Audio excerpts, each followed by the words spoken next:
It's a great pleasure to introduce Dr. Catherine Walsh from the School of Physics and Astronomy at the university, who's going to tell us about these marvellous new activities in astronomy and what we might find out in a few years. So over to you, Catherine, and thanks very much again for coming to speak to us. No problem at all. Thank you for inviting me to come in and talk to you this evening. So the title of my talk is How to Build a Habitable World, but I'm going to focus a little bit more on literally the processes that occur to form stars and planets. And in particular, you know, the story really begins all the way back in the interstellar medium, which is the space that you have between the stars and galaxies. So I'm going to ask a few big questions, and I'm kind of going to take you through, you know, have we found a habitable world? Have we found an Earth-like planet orbiting a sun-like star? All the way through kind of the physics and chemistry of how stars and planets themselves form. So it's always a great privilege to work in astrophysics, because you do get to ask and hopefully answer, at least partly, some of kind of the big questions that humans have about our origins. And a big question that we have is, are we unique? You know, are we the only planet that can support life in the universe? Is this the only conditions under which life has been able to begin and thrive? Are there others? And how common is it actually to find Earth-like planets around other stars? Another kind of big question that I really focus my work on is, where do we come from? What are the processes that happen in galaxies and in the universe more generally to actually form stars and planets, and then create planets on which life is actually able to kind of begin and also thrive? And then maybe the biggest question of all, and I think this is often touched upon, of course, in science fiction as well as popular science shows as well, you know, are we alone? And in this current time in the universe, are we really the only kind of sentient beings that are aware of our existence and our place in the universe, or is there other sentient life also asking the same questions that we are elsewhere? So this is not a question I'm going to be able to answer today, but I will touch a little bit on the first two questions and maybe come back to the final question towards the end. So the first question, just to give you an overview, is are we unique? And when I say we, I really mean the Earth. So a rocky planet orbiting just in the right spot away from its parent star, that it's just the right temperature with just the right atmosphere to have a nice warm temperature on the surface that liquid water can survive there. And we're starting to try to answer that question really by looking outwards well beyond the solar system and looking for planets orbiting other stars. And these are what we call the extrasolar planets. So planets that are orbiting stars other than the sun. And we've been doing this as a community for quite a few years now. So you may remember a couple of years ago, the Nobel Prize for Physics was awarded to Mayer and Kalos because they were the first to identify the presence of a planet around a main sequence star, and that was back in 1995. And since those first detections, really over the past few decades, the number of planets that we found around other stars has really exploded. And one of the main properties that we find about these planets is that they're really quite different to the planets that we have in the solar system. So one of the missions that really exploded the amount of information that we have about planets around other stars was a NASA mission called Kepler. And Kepler was a particularly powerful telescope because it had it was very sensitive and did very high precision, very sensitive photometry. So that's where it basically tries to capture light across as big a bandwidth as possible so that you can get nice high signal to noise. And what Kepler did was it stared at particular patches of the sky over timescales of a few years. And what Kepler was trying to do was, by staring at these quite dense star fields in the galaxy, it was trying to see the characteristic dip in light that you get when a planet passes in front of its host star. So you can see that in this video here. We have a small rocky planet creating a dip in the brightness of the star. And on the top, we have a larger, more Jupiter-like planet that creates a larger dip in the light coming from the star.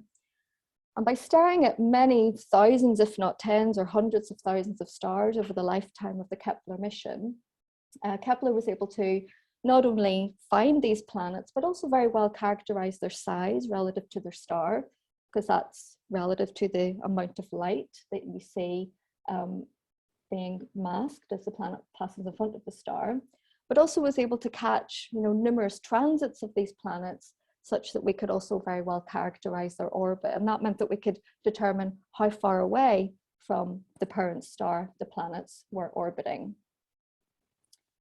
So this is a really nice video, I think, that just gives you a sense of the diversity of planetary systems that Kepler was able to see. So when this plays, you'll see the solar system up here looking very quiet and calm, actually, amongst the chaos. The warmer planets that have been found are redder, the cooler planets more temperate or blue.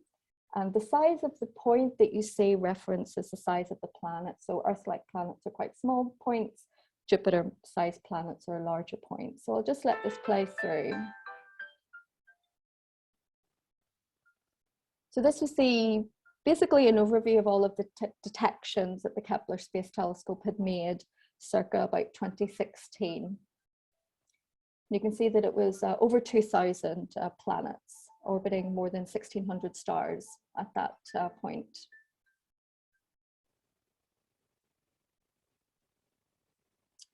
So everything here is to scale. So it's not at the right time, of course, but all of the orbits that you see here are to scale with the solar system orbit. And hopefully you can see that the solar system really stands out against all these different planetary systems. For a start, a lot of the planets that Kepler found were actually quite big planets. So you can see here quite a large number of large Jupiter-sized planets. And you see a lot of red points also in this video as well, telling us that a lot of the planets that Kepler found are actually really warm. And they're warm because they're orbiting quite close to the parent star, much closer than the Earth is, orbiting around the sun. And you can see that also by the sense that, we have multiple planets here and they're orbiting really, really close in relative to our planets in the solar system. And then we have the odd, quite interesting planets that are found on quite wide orbits as well. So hopefully that gives you a sense of the sheer diversity of different planetary systems that we're actually finding around other stars. And so far, we haven't really found anything that looks like the solar system. So that's a planetary system with inner rocky planets and outer gas giant planets. Everything we're finding seems to be very different to that morphology. This plot that you see on the screen now, so this is giving you a sense of the types of planets that have been found. So all the yellow points here are detections from the Kepler Space Telescope. So each point on here refers to the orbital period of the planet.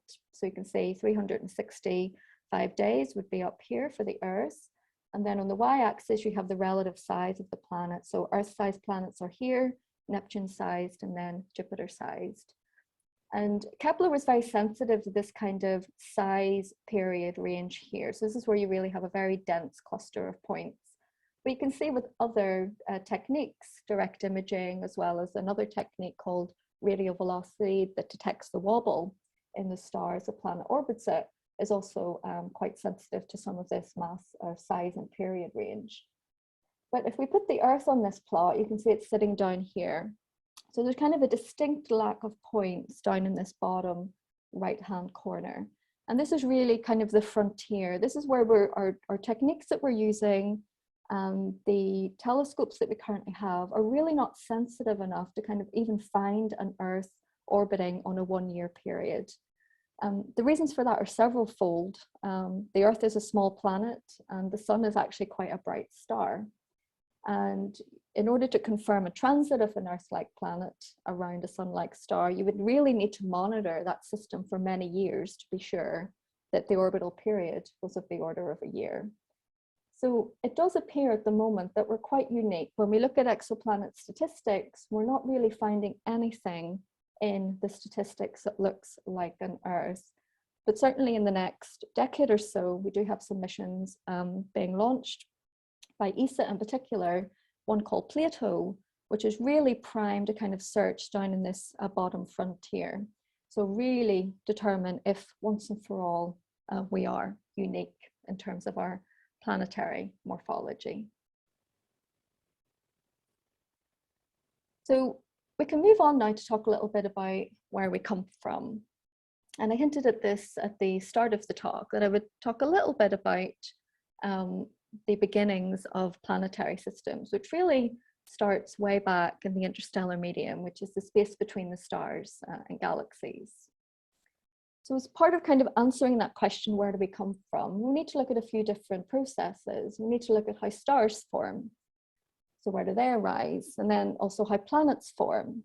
We know that when we go to look for planets, we find planets everywhere, but do we expect that planets form around all stars? Is planet formation kind of a consequence, if you like, of star formation? And then the final part of this question is, what does life need to begin? So what ingredients do we really need to be delivered to planetary surfaces in order to give life, if it is able to, the best chance to begin and thrive? So let's focus a little bit on this first question, how do stars and planets form? This is very much the meat of my research. So I teach a module in Leeds called Star and Planet Formation, and it's also very much where my own research portfolio and that of the team that I work with also sits as well. And to illustrate just the diversity of star forming regions, I really like to show this optical image of the Carina Nebula. And this kind of gives you all of the different phases of star formation in one shot. Down here in the bottom left, we have a massive star that's come to the end of its life. That's Eta Carina. And it's a very massive star blowing off radiation. That radiation is kind of carving and sculpting all of the material that's sitting around that massive star, creating these very interesting filamentary-like structures. And then in the center of the image here, you can see a very bright cluster of stars that are very blue. The blue stars are telling you that these stars are young. So this is a cluster of stars that have just formed kind of in the center of this wind-blown bubble from Eta Carina. And then the other light that you can see is kind of coming from a bubble, if you like, of material that's sitting around this cluster. And not only do massive stars help to shape kind of the surrounding interstellar medium, clusters of bright stars also give out a lot of radiation, which kind of sculpts and blows away material, leaving behind these kind of denser dark regions in the surroundings. And these dense dark regions that you see are actually the most interesting for my research. These are where the next generations of stars will form.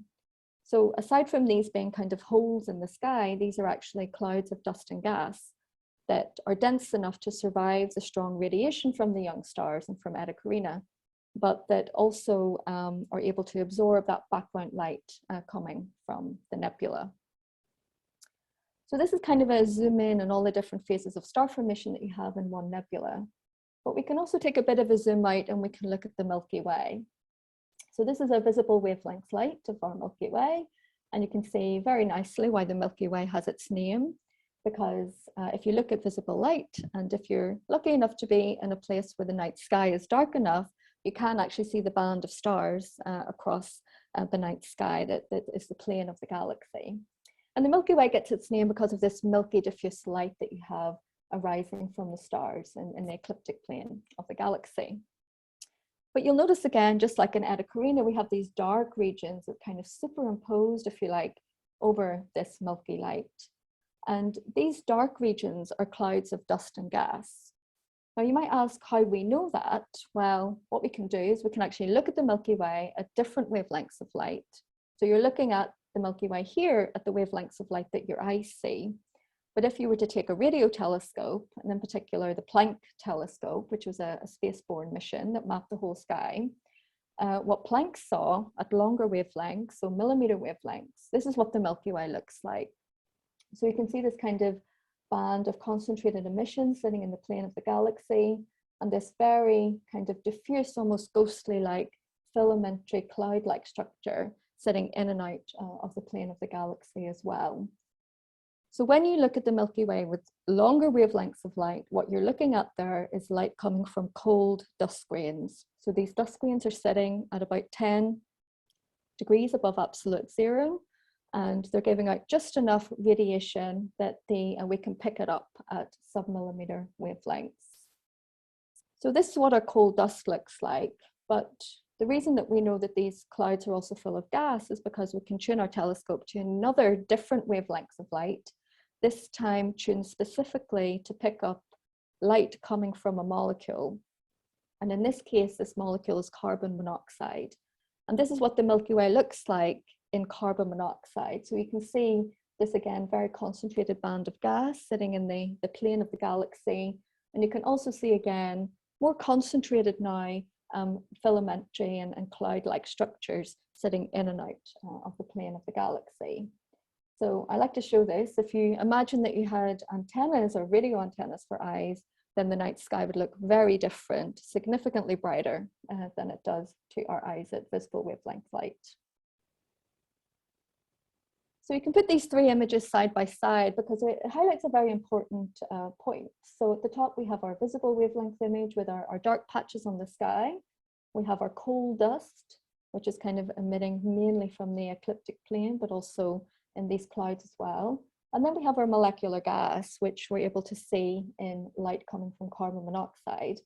And if you look at where the dark regions are on the top and where the bright regions are on the bottom, they're almost coincident everywhere you look. And what that is telling us is these darkest regions that are doing the best obscuring of the background light from the galaxy, these regions are full of molecular gas. So it's not just that there's coal dust there, there's also molecular gas as well. So why are we so interested in these molecular regions? Well, again, it's within these regions, just like I showed you in the Carina Nebula, that we expect the next generations of stars to form.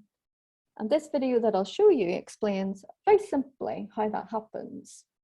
So these clouds that we're looking at are balanced by two forces. There's one force acting inwards, which is gravity, and there's another force acting outwards, which is mainly thermal pressure. Now, if that cloud is made out of molecules, then those molecules can emit radiation, just like you saw in the previous slide. And that radiation helps the cloud to cool down to very low temperatures of the order of 8, 9, or 10 Kelvin, or 8 to 10 Kelvin above absolute zero. And when that happens, thermal support weakens and gravity takes over.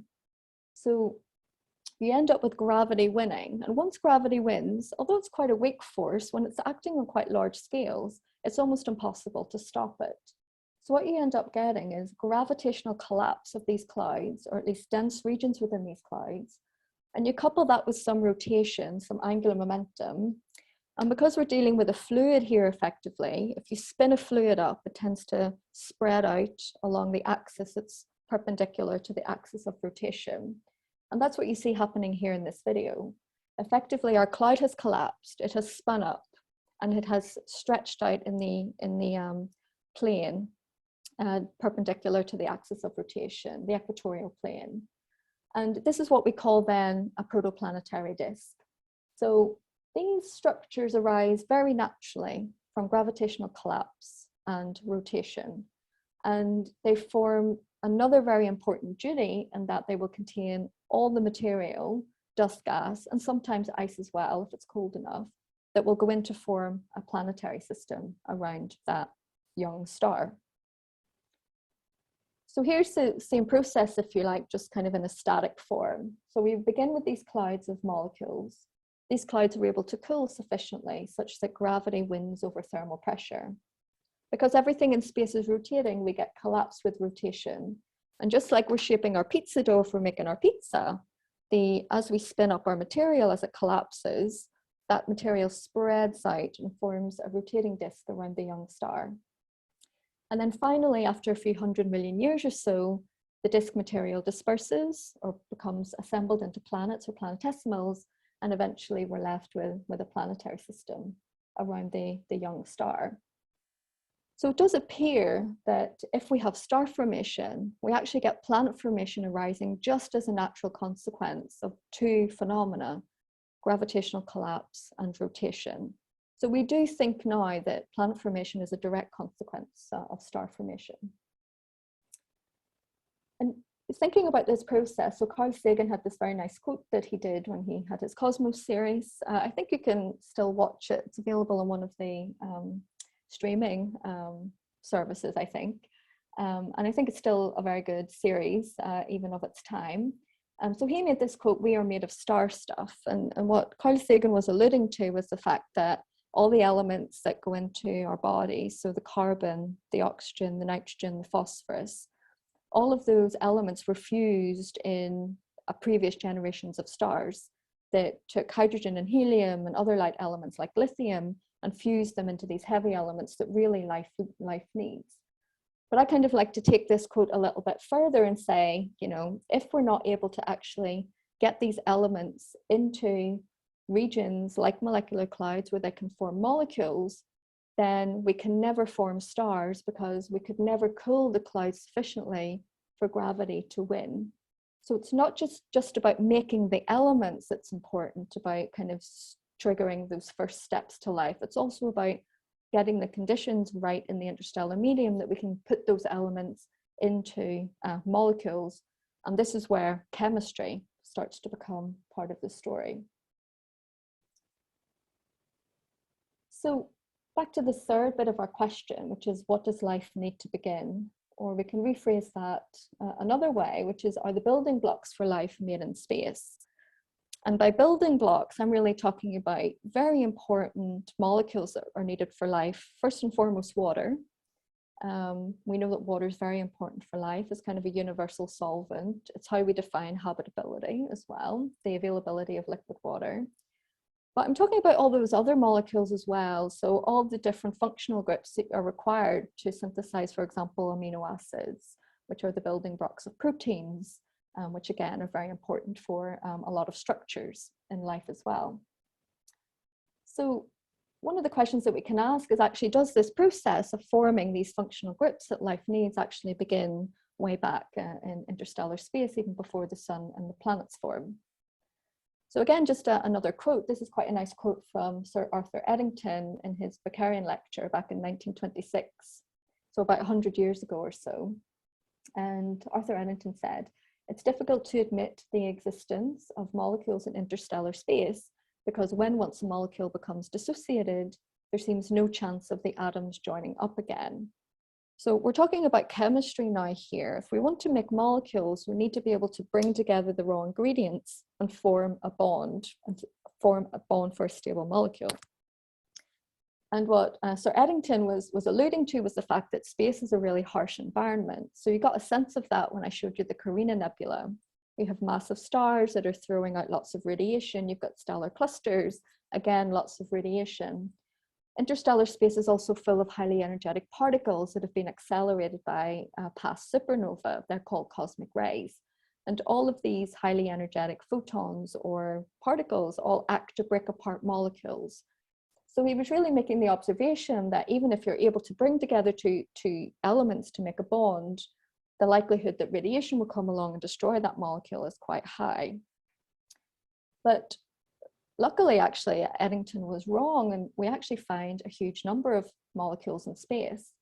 And the reason that we can do that is because molecules have what we call a spectral fingerprint, if you like. So they give out light at very unique frequencies or unique wavelengths that allow them to be uniquely identified, just like your fingerprint allows you to be uniquely identified. And just to give you an example of that, here I show, this is a molecule called formamide, which has an amide group, so NH2, and a formyl group, CHO. And this is what formamide looks like. This is quite an interesting molecule. It's kind of the beginnings of a peptide-like bond, which again is important for proteins.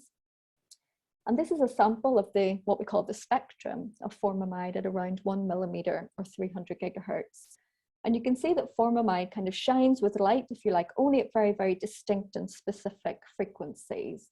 So you can imagine that if you take a telescope, a radio telescope, you can tune that telescope to just the right frequency in order to pick up light only coming from formamide.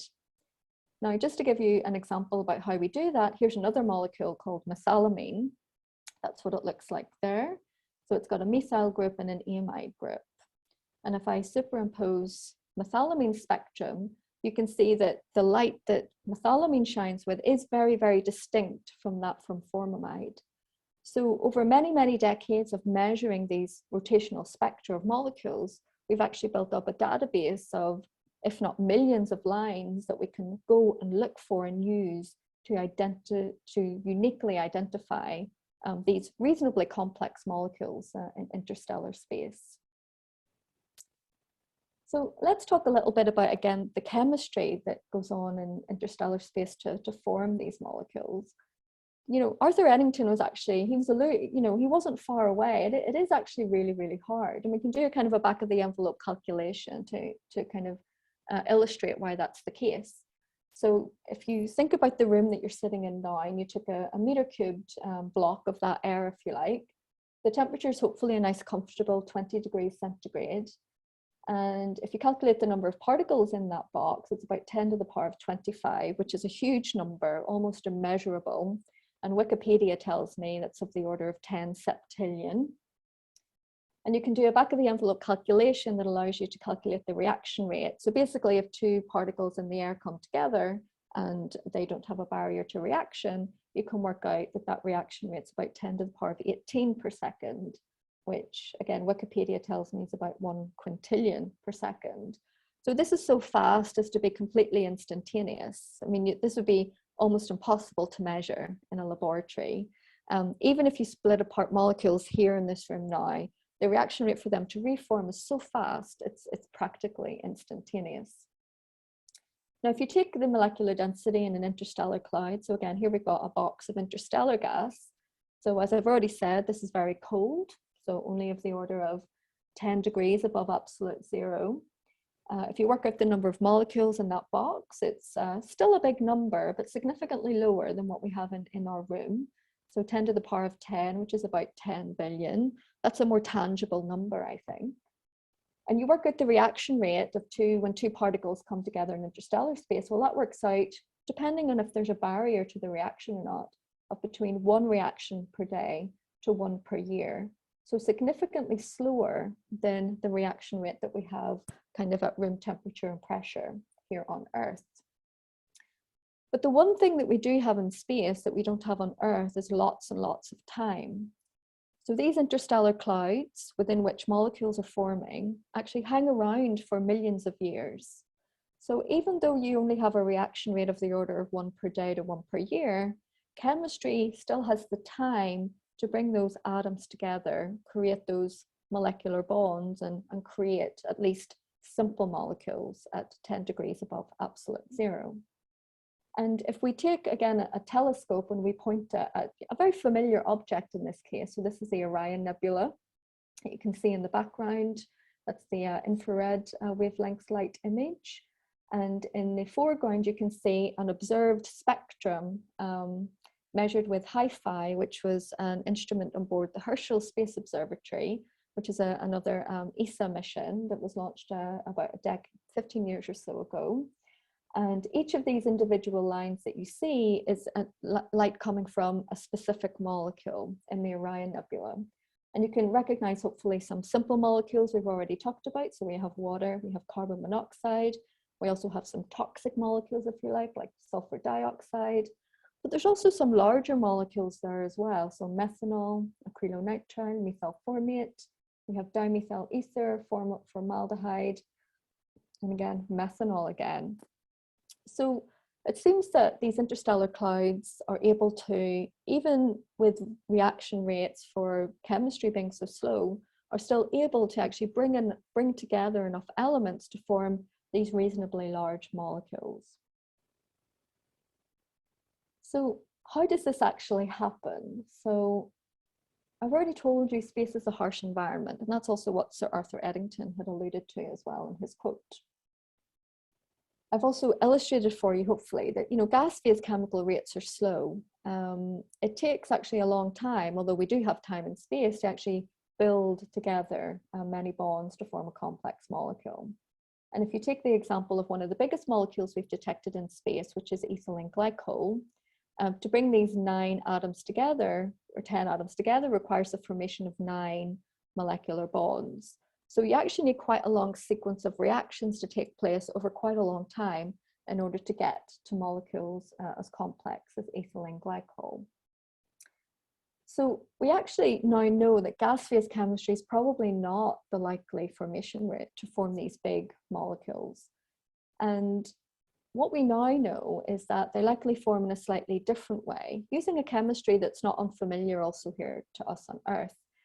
And the beginning of this story actually begins at the end, if you like, when we look at dying stars. So stars like the sun will run out of fuel eventually. They'll use up all their hydrogen and helium, and they'll start burning things like carbon and nitrogen and oxygen. And when they reach that phase in their life, they actually start to throw off all their outer envelopes into the surrounding interstellar medium. And that's actually how we get heavy elements seeded into the interstellar medium. But one of the other things that dying stars are really good at doing is they just have the right pressure and temperature conditions to fuse those heavy elements, including metal elements, metallic elements like magnesium and aluminium, into dust grains. And the dust grains look something like this. So they're pretty tiny, of the order of a millionth, if not smaller than a meter, so 1 micron or so. You can see that they're very fluffy and very, again, a fractal style structure. So dying stars produce dust, and again, just like the elements, they throw those dust grains out into the interstellar medium.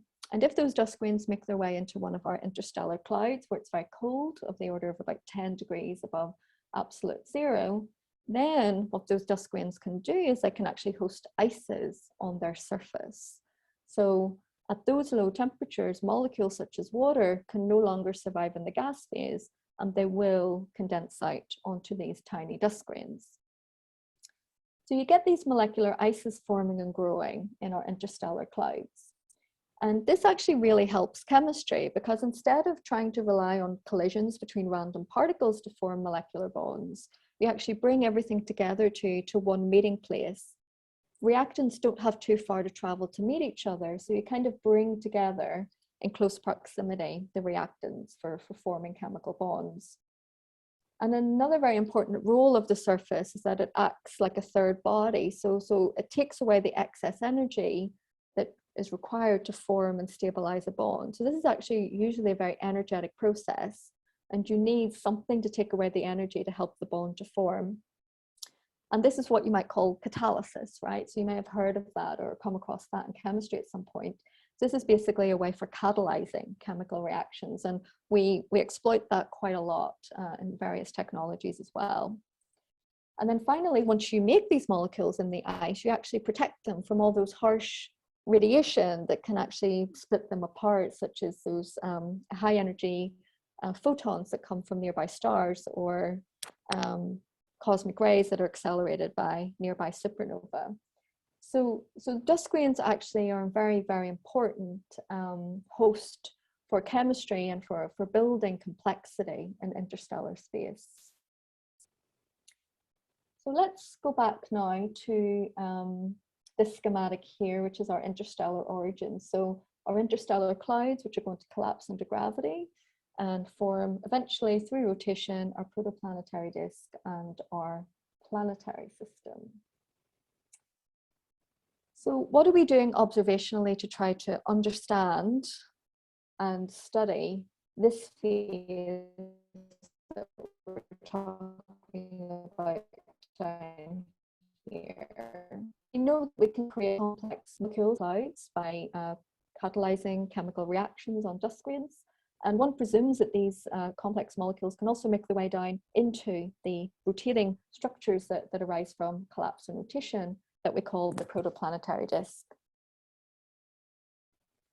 So one of the things that we're doing observationally to try to understand these environments is really to look at these objects, nurseries of planetary systems, like what we call the protoplanetary disk.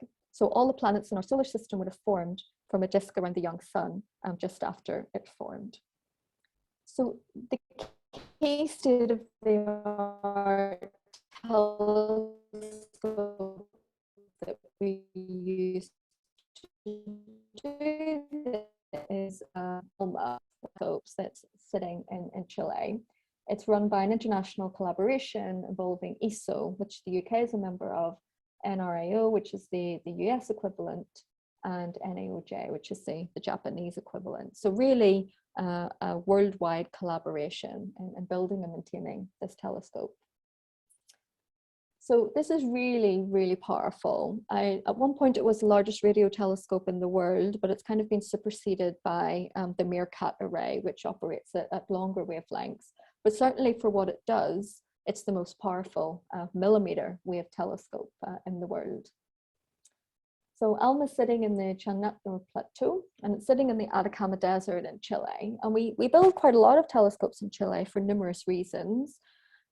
First of all, it's got excellent infrastructure for astronomy, and also it's got very accessible deserts. So the Atacama Desert is sitting at 5 kilometers in altitude.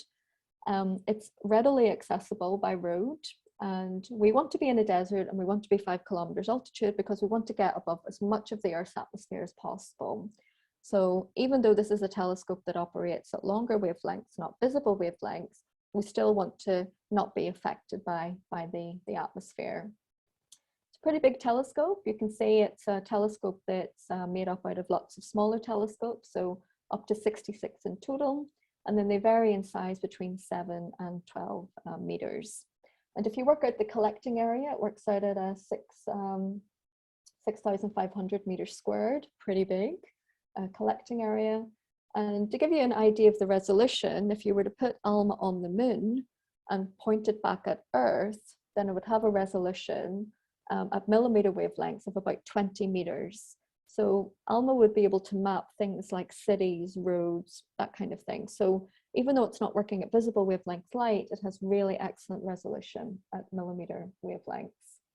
And its name does what it says on the tin. It's called the millimeter submillimeter array because it operates over an order of magnitude in wavelength from 0.3 to 3 millimeters. So what is it we use ALMA for, and why is it such a powerful telescope? Another thing I like to point out is that we can actually use ALMA during the day as well. We don't need to run radio telescopes at night because we don't actually care about the fact that the sun is bright at visible wavelengths. We can actually see through that and the radio wavelengths still get to us. We don't want to point ALMA at the sun, but certainly we don't worry too much that the sun is up, unlike visible telescopes. So ALMA is exactly the right instrument to probe these star and planet forming environments. So again, you see this is the Eagle Nebula with the pillars of creation, with these dark regions within which, you know, the next generation of stars are forming. And what ALMA can look for is the emission coming from coal dust grains and the fingerprints, spectral fingerprints coming from molecules sitting in those star forming regions. And we can really only do these types of observations at millimeter wavelengths. These regions, these star forming regions, would be completely invisible at optical wavelengths because the dust is able to just mask all of that light. We really need light at long wavelengths. It's able to escape the cloud that we can then detect with the telescope. So just to give you a taster of like what ALMA is able to see, I'll just show you a little bit about what ALMA is revealing about planet formation. And this is just another nice little video showing you about as planets form in an orbiting protoplanetary disk, you can see that as the embryos grow, as you get coalescence of planetesimals, the planets that are forming kind of sweep out the dust that's in their orbit, leaving behind what we imagine to be these, you know, concentric rings of dust and gaps, and the planets are, we presume, are sitting within the gaps. So this is an artist's impression, this little video that you watched here. So when we took ALMA and we pointed it at nearby young stars, and we looked at these nearby young stars at a similar resolution as what we see this artist's impression in this video, we were really surprised actually by what we saw, because all of our pictures of how planets form, especially in their dust grains, was actually borne out to be true. So each of these images that you see are images made with ALMA, so they're real images, they're not artist impressions, and it's looking at the coal light coming from the coal dust that's sitting around these young stars. And the resolution of these images are a few astronomical units, where 1 astronomical unit is the mean distance between the sun and the earth. So we're really, really peering in very, very close and right into the planet forming region in the disk around these young stars. So the first thing that you can see is that rings are really common. So we have these very structured, highly concentric, sometimes very defined rings. Sometimes we see kind of grand design spiral arms, not too different to what we also see in galaxies. Sometimes these rings are quite diffuse, sometimes the disks are quite compact, sometimes they're quite large. But all in all, very much like we're finding out with looking at exoplanets, every time we point ALMA at a disk and we resolve the emission coming from the dust in the disk, we find that all these disks look different. So perhaps some of that, the fact that we see so many diverse planetary systems is actually encoded in the fact that these disks, obviously in their dust, have a very diverse structures, and that should, might imagine, lead to quite diverse planetary systems. So this was really amazing for us to see, as that artist impression that we had of planet formation actually was borne out to be true. So now moving on a little bit to talk about what ALMA is revealing about the building blocks of life. And this kind of brings me back around to the top of the talk a little bit again, because it's really only with ALMA that we're able to look for those large molecules within the planet and comet forming regions around nearby young stars. So why is this important to do? So this is quite a nice schematic of why we're interested in really getting down into the planet and comet forming regions. So protoplanetary disks have this structure within them that's called the snow line. So as you move away from the star in the disk, the temperature decreases with radius because you're getting further away from the heating source, which is the star. And then at some point you reach a temperature, again, below which water ice can start to form on the surfaces of dust grains, just like I described a few slides ago. So this is quite interesting for planet formation. We think the snow line actually discriminates between the inner rocky planet formation zone and then the outer gas giant planet formation zone. Because at the snow line, you get a jump up in the amount of solid material to grow the cores that you need to then grow a massive planet. But the other thing that the snow line discriminates between is where we have rocky planetesimals or asteroids and also comets. So you can think of asteroids and comets as being kind of the leftovers of planet formation in the solar system. So this is the stuff that didn't quite make it into planets and kind of became left behind.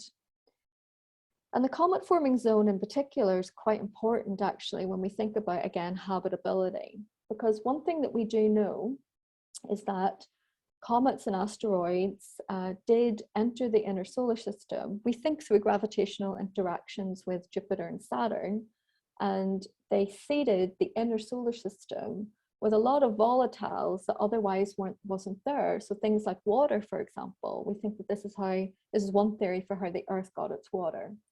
So it allowed kind of transport of icy, volatile, rich material to the inner solar system. And again, this is important for habitability, because if we come back again to the top of the talk, we start off with our protoplanetary disk with its snow line, its rocky planet formation zone, its icy zone, where we have our comets. As the Earth is growing in this inner rocky planet forming zone, it really grows through cataclysmic collisions of planetesimals. There's a huge amount of energy in these collisions. So eventually when the Earth grew big enough, it looked something like this. Huge amount of energy in these collisions, and effectively the Earth was molten, or at least the surface was very molten and very hot. And in this phase, a lot of those important volatiles that you need for building a habitable planet, so things like water, things like free carbon, functional groups, if you like, for forming life, they would have boiled away to space. So once the Earth cooled sufficiently that a crust formed, we think, and we have some evidence that there was a period of quite heavy bombardment from the outer solar system that then replenished the young Earth with all those key ingredients that are needed to create a habitable world. So we think this is actually a really important process in building a habitable planet. So one question that myself and my colleagues are asking is, you know, are these comets found in other solar systems? And if so, what are they made out of? Are they actually made out of the same organic material that we had in our solar system that then seeded the young Earth? So one of the best kind of inventories that we have of comets is this mission here, another ESA mission called Rosetta, which did the first kind of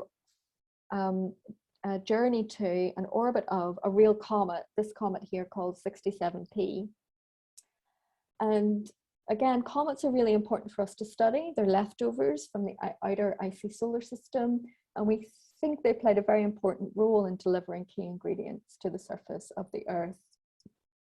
And there was a mission on board Rosetta called the Rosina instrument, which was a mass spectrometer. So what Rosina would do, as the comet neared the sun, the ices start to sublimate off the comet, and Rosina would take big gulps of that gas coming off the comet and then figure out what the gas was made out of. And what Rosina found was that this comet really has a huge inventory of quite complex organic molecules. And they found such a huge inventory, they actually put all these molecules that they found kind of in the form of a zoo. So you have long carbon chains, which they depict by the giraffe. They've got the big aromatic ring molecules like benzene here, depicted by the elephant, smelly molecules, the sulfides, exotic molecules such as your acetaldehydes, ethylene glycol, so those kind of, if you remember from chemistry, those kind of key organic molecules. But I do want to point out up here that they really find within the comet the king of the zoo, which they depict here by the lion.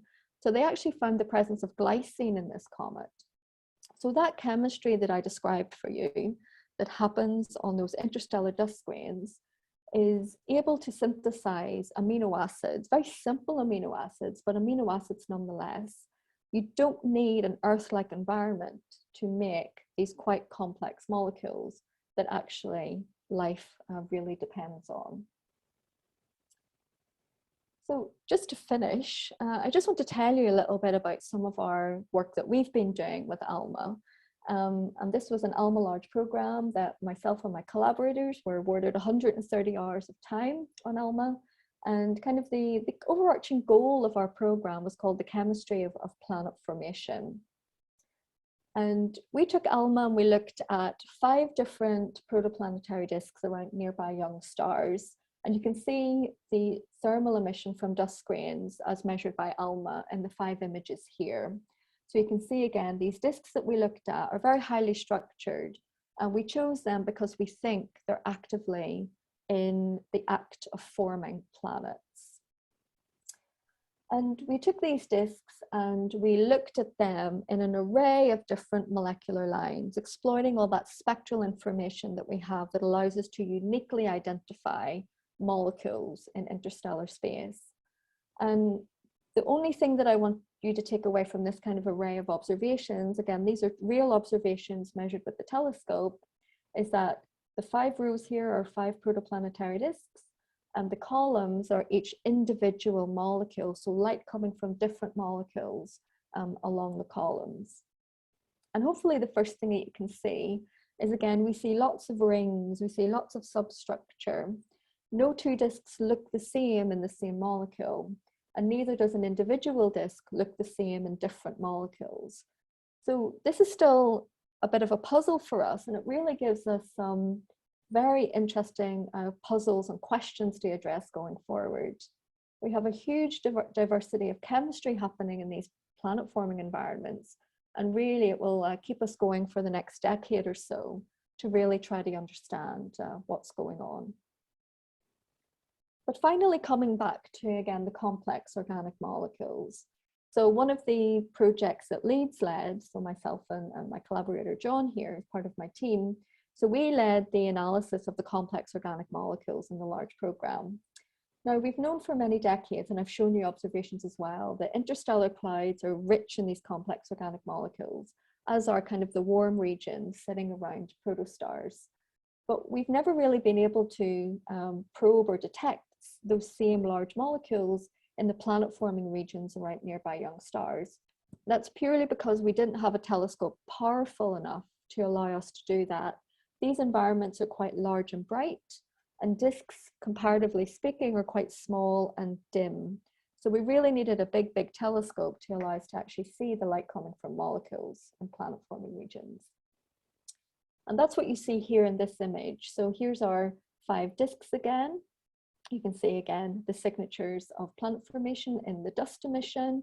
And then these are the 3 molecules that we detected. So HC3N and CH3CN. So these are cyanides.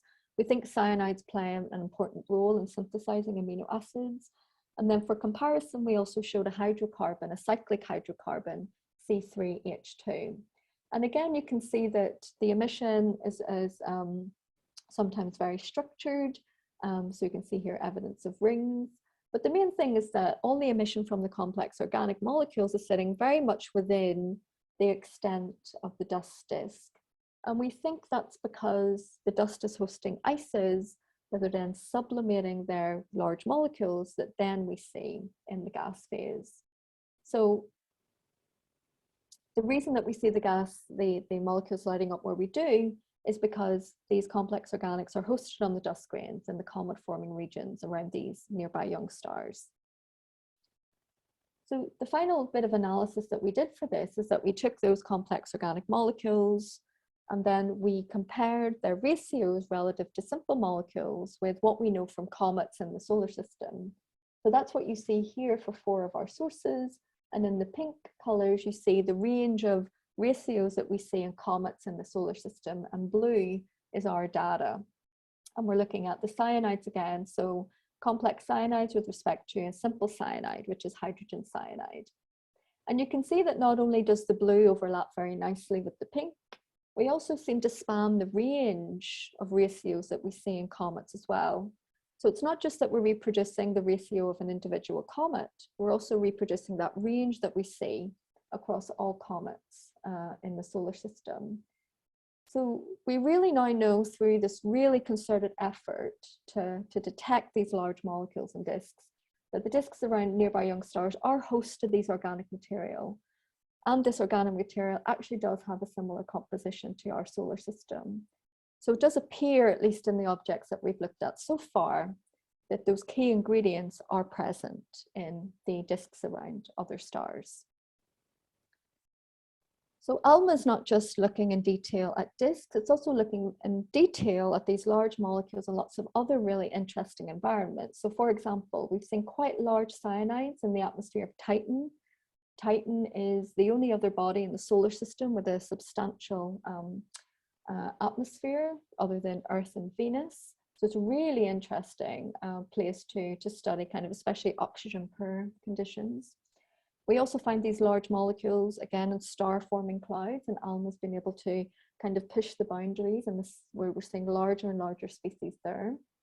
And then finally, when we point ALMA at other galaxies and we look at their star-forming regions, even when these other galaxies have lower metallicities than our galaxy, so there's less carbon, there's less oxygen, there's less nitrogen, we still see quite abundant amounts of these complex organic molecules. So it's not just our galaxy that's able to make these molecules, we also see them in other galaxies as well.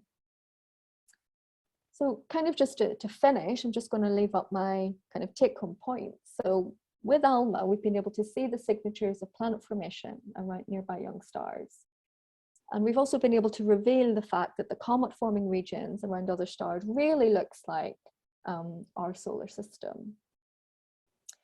So it does seem that chemistry is able to find a way to build these complex molecules. It's not just unique to us, we do find them everywhere. And the fact that we're finding them around nearby young stars means that they will have comets that also have these ingredients as well.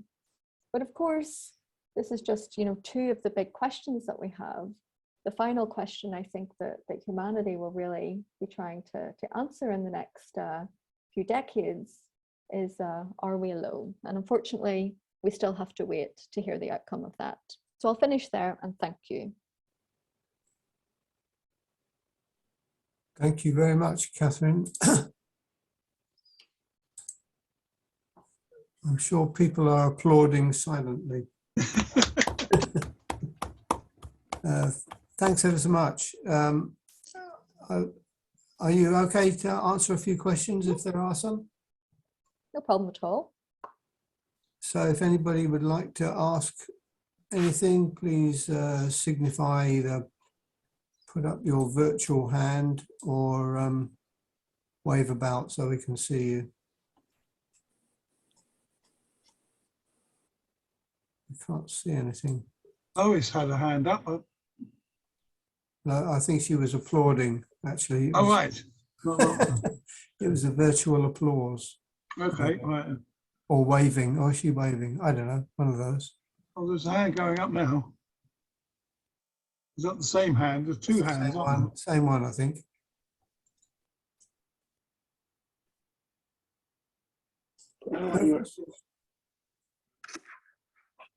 Applause. Okay.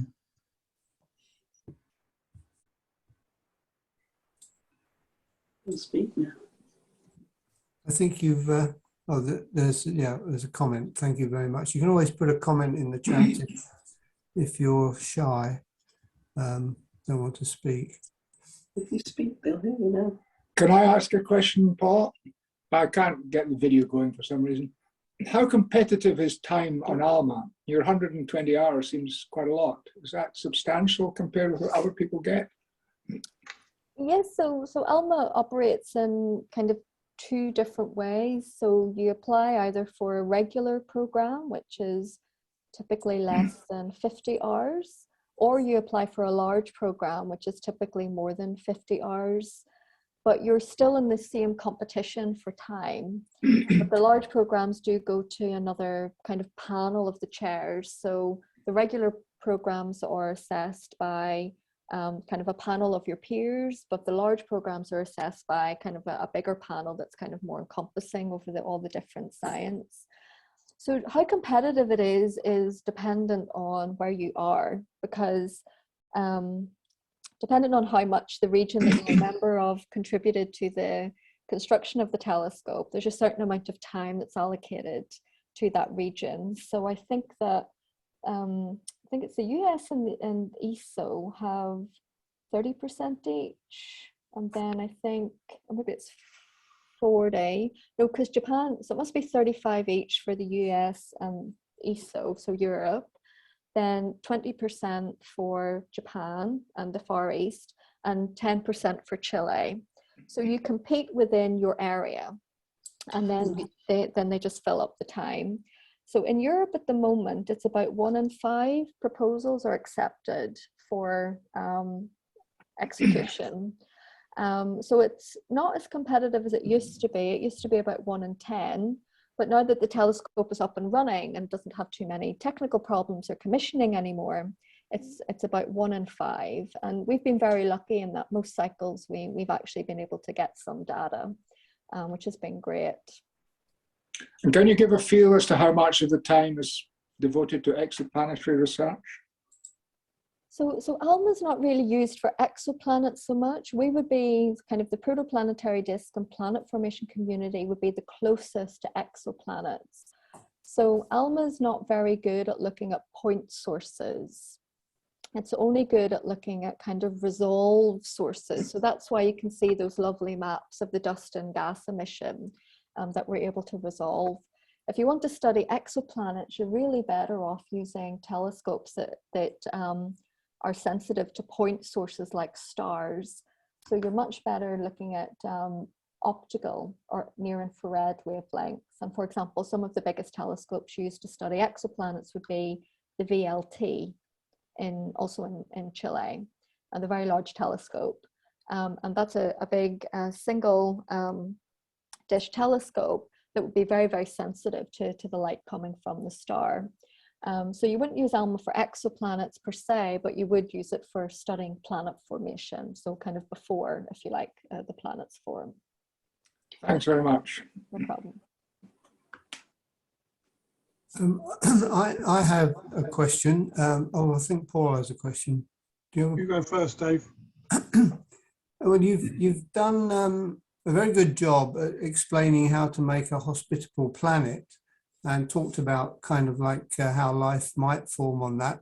But you still got to get these very complex organic molecules to actually get life started. Is that, and I've read in various things that some of that might also be produced in the interstellar media or outside of the Earth anyway.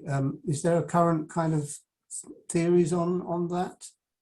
So when you say about life getting started, what do you mean? Do you mean something that's self-replicating with cells, or yeah? Well, yeah, I guess it's the basic fundamental building blocks, amino acids and stuff like that. Yeah, so I think we're fairly sure that so we know amino acids can form in space. We've seen glycine in 67P.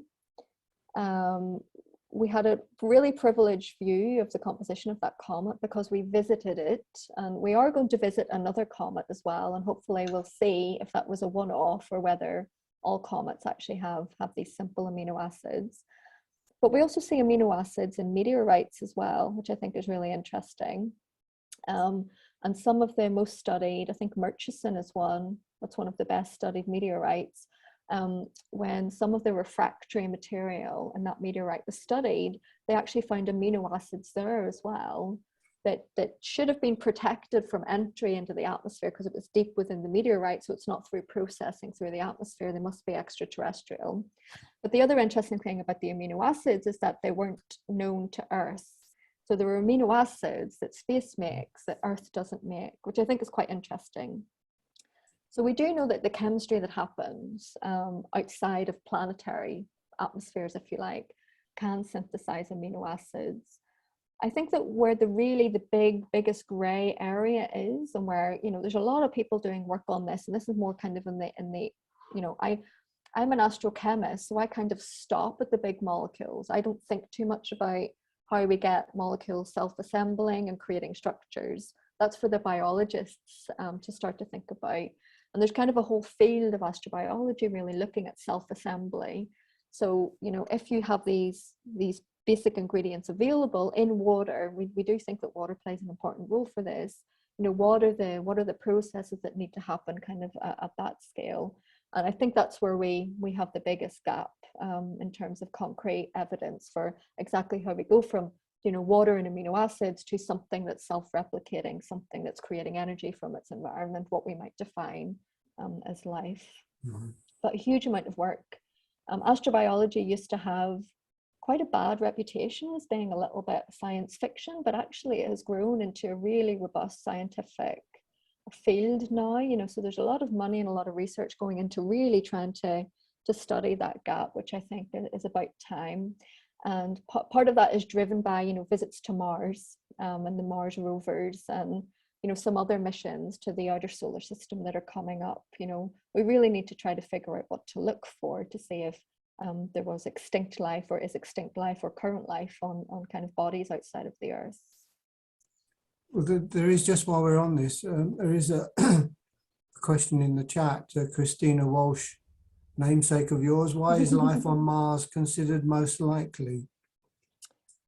So there is some evidence that, so if we take what we know about Earth and what makes it habitable, if we look at the conditions on the other rocky planets in the solar system, they're really kind of, you know, Venus and Mercury are really far outside the conditions on Earth. You know, Mercury is so close to the sun, it's got no atmosphere, the atmosphere has been stripped, and one side is like stupidly hot and the other side is stupidly cold.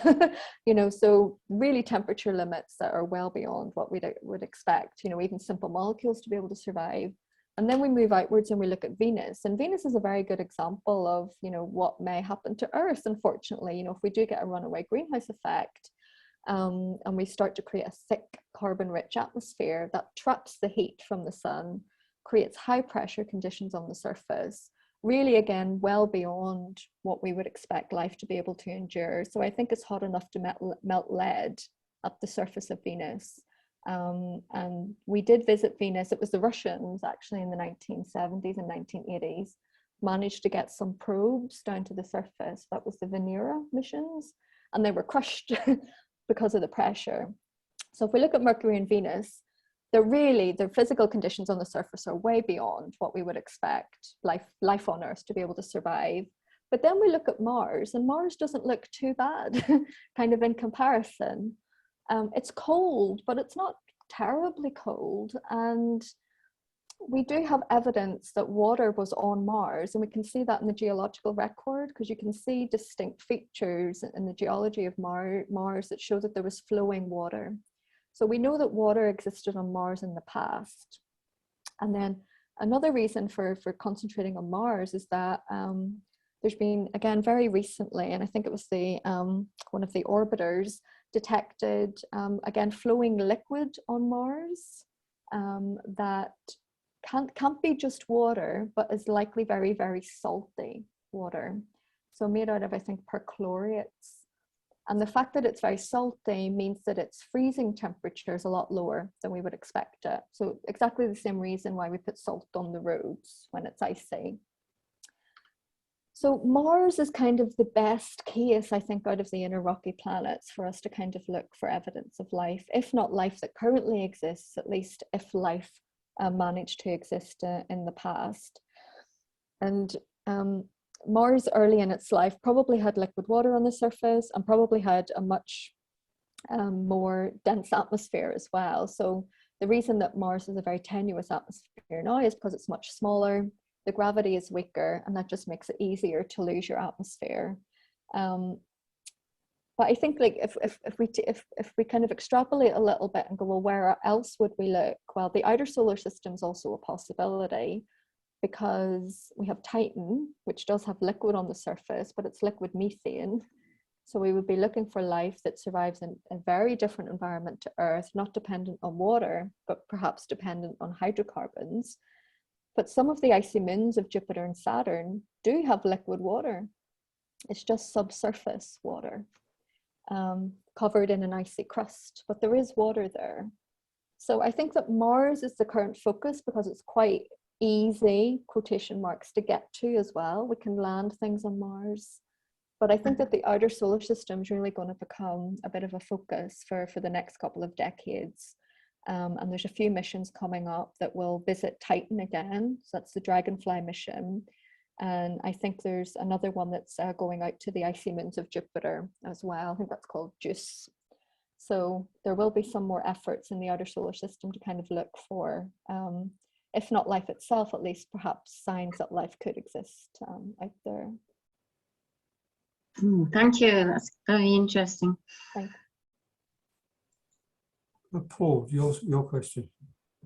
Yeah, I was going to ask. Well, thanks very much for first. Thank you at the end too. But that was very good. I'm very impressed with all these graphics. That's they're really good.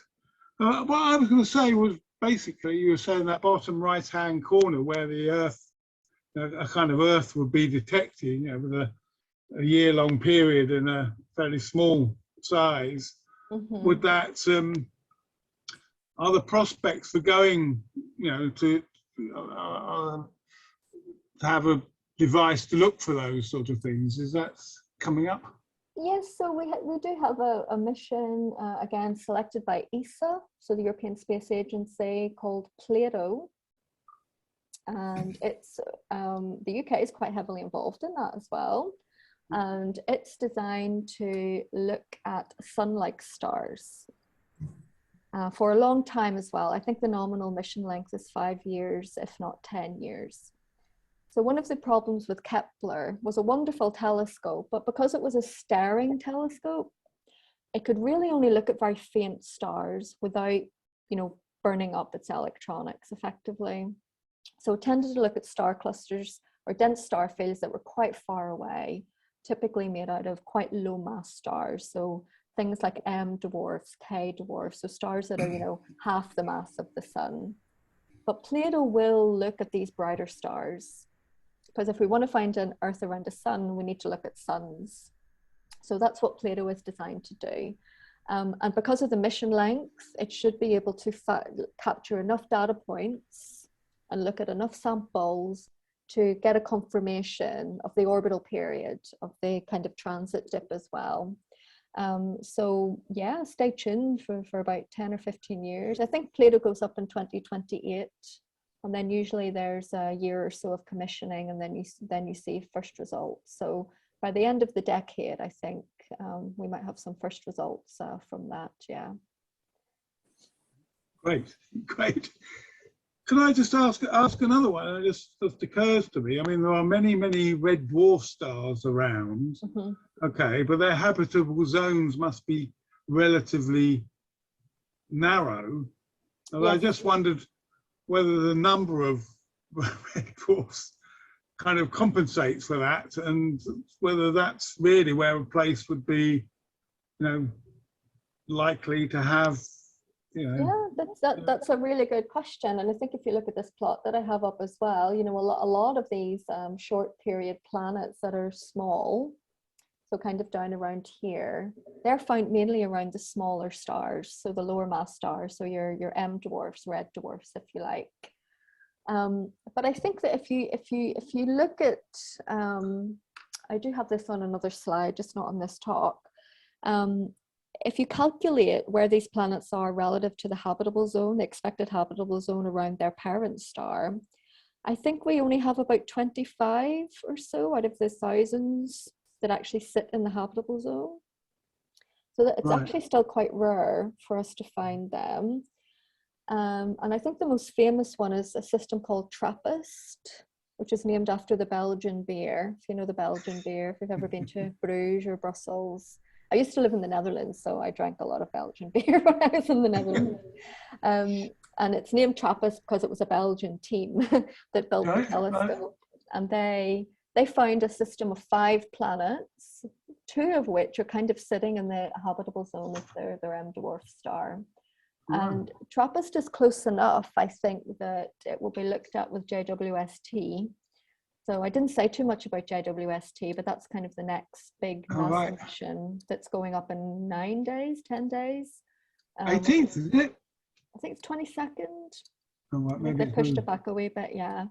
And we all have our fingers crossed that all goes well, because that will be the biggest telescope ever put in space. And that type of telescope, it's an infrared telescope that's really primed for looking at exoplanets. So I expect that, I'm almost positive that TRAPPIST is one of the first sources that JWST will look at in the exoplanet kind of menagerie, if you like. So that hopefully maybe something will come out on that in a couple of years, what they find. Yeah. Wow. The other thing about M dwarfs, though, and we do a bit of work on this in Leeds because we have a big 3D climate model that we use to also simulate exoplanet atmospheres. One thing about M dwarfs that's different from G-type stars is they're very, very active. So you can see the activity of the sun in kind of those magnetic reconnections that create solar flares and coronal mass ejections. We don't want one of those to come near us, right? Because they could knock out satellites, it could knock out power. I mean, if a big one of those hits us, that we're in trouble. But luckily, we're only like a very small solid angle away from the sun, so it tends to go somewhere else. But M dwarfs are very, very active. They have much higher activity than sun-like stars. And there's big question marks over whether or not these planets could even hold on to their atmosphere, because the solar wind from an M dwarf may be energetic enough to actually strip away the atmosphere. So I think, again, JWST will be the telescope to tell us, do these planets even have an atmosphere, or are they around a star that's so active that the atmosphere has escaped effectively to space? So there's still, whilst absolutely M dwarfs are, the 85% of stars are M dwarfs, that's where we should be looking for habitable planets. But again, we have to maybe refine what we mean about habitable around an M dwarf. Yeah. Yeah. So maybe the Earth is in real Goldilocks zone. Maybe in more ways than one, and the fact that we just seem to be around the right type of star to allow us to keep an atmosphere. Yeah. I guess we wouldn't be here if it wasn't the case. But Exactly, yes. I think there are some people kind of, because we have so many statistics now, there's a lot of people looking at this from a philosophical point of view as well. It's like, why are we around a G-type star, not an M-dwarf star, when M-dwarf stars are so much more numerous? So there are people kind of looking at that question more broadly from a philosophical point of view, maybe less so from the, you know, statistical point of view. Yeah, it's an interesting question, I think. You've got to have it all right, I suppose. Yeah, exactly. Well, thanks very much. I don't, anyone else want to chip in? Just got one little point. First of all, thanks very much, Catherine, for an excellent talk. Thank you. The diagram that you show using this transiting idea that Kepler is looking for, the true number of planets going around any star, if you multiplied it out, because it's a very, very tiny coincidence that one is so lined up that we would actually see it transit.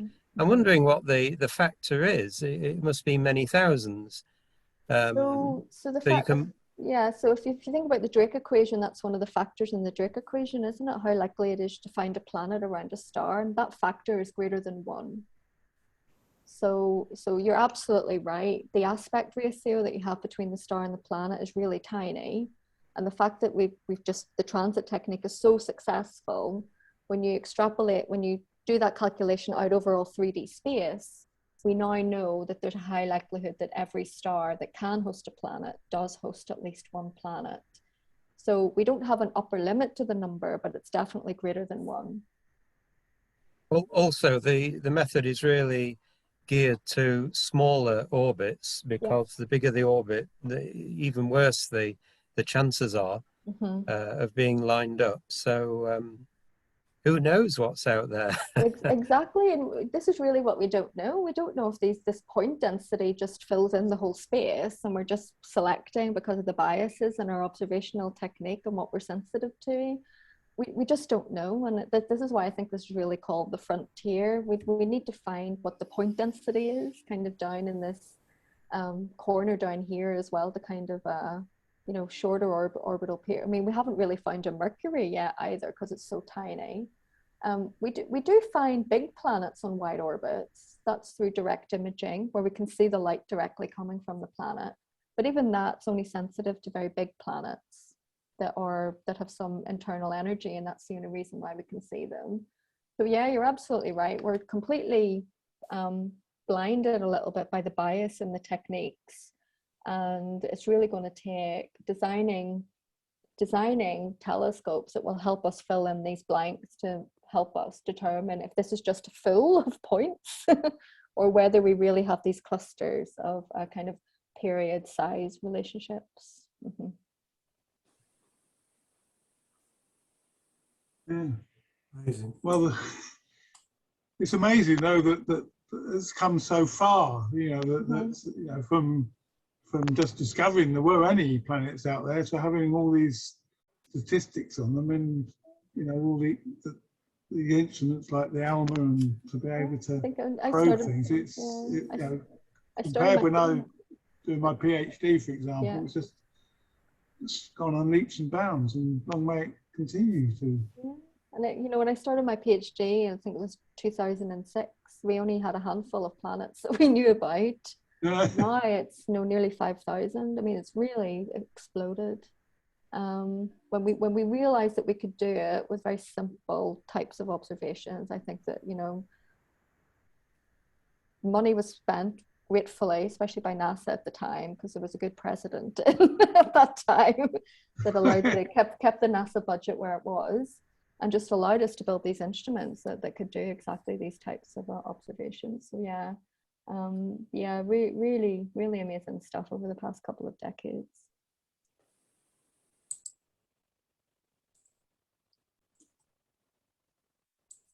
Well, thank you very much. No problem at all. My pleasure.